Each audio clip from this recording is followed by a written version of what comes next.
unite! Take back the night! Furman unite! Take back the night! Furman unite! Take back the night! Furman unite! Take back the night!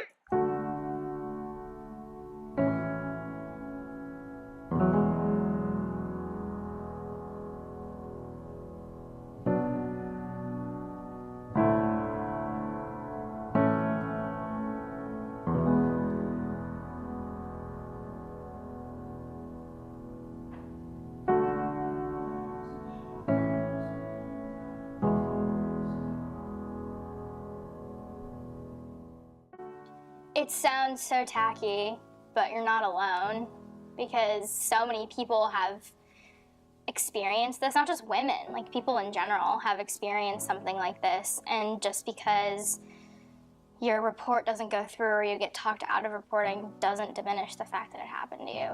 And you need to treat yourself with the dignity and respect that you deserve and start healing from it and understand that you're not alone and it's not your fault.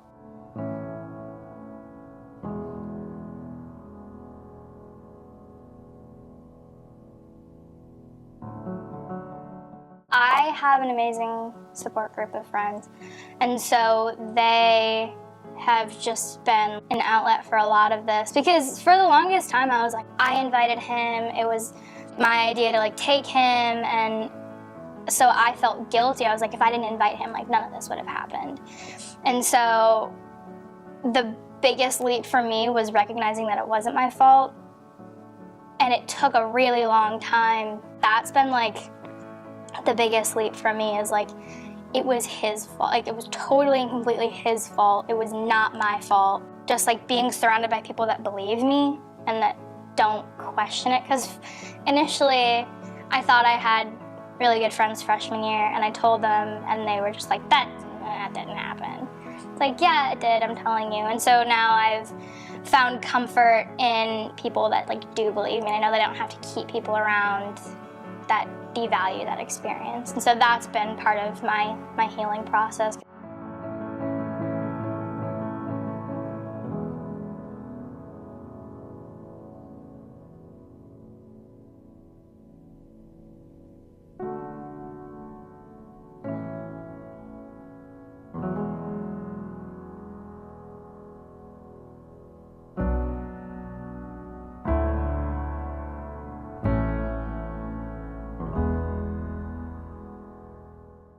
I went to an all-girls high school, and I think that Women's Empowerment Foundation for me, I started talking about sexual assault and violence against women in high school before it had affected me or any of my counterparts, my peers and my friends. And then I came to Furman, and I was an RA, and 3 of my residents came to me as victims of assault. And so that really hit home.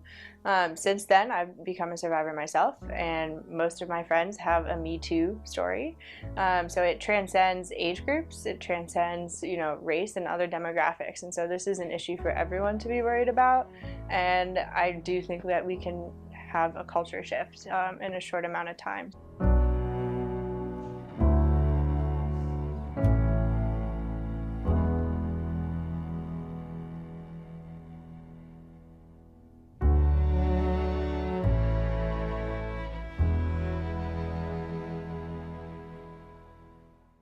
This is our 3rd year of Take Back the Night. So this is one of the things I'm most proud of. It's an unofficial part of my job, but I started this when I was a student. So it had not been done in my time as a student. It had been done about 5 years prior to me being here. And so in 2017, I decided it was going to happen before I graduated. So with the SHARP committee at the time, most of us were seniors, we decided to pull it together.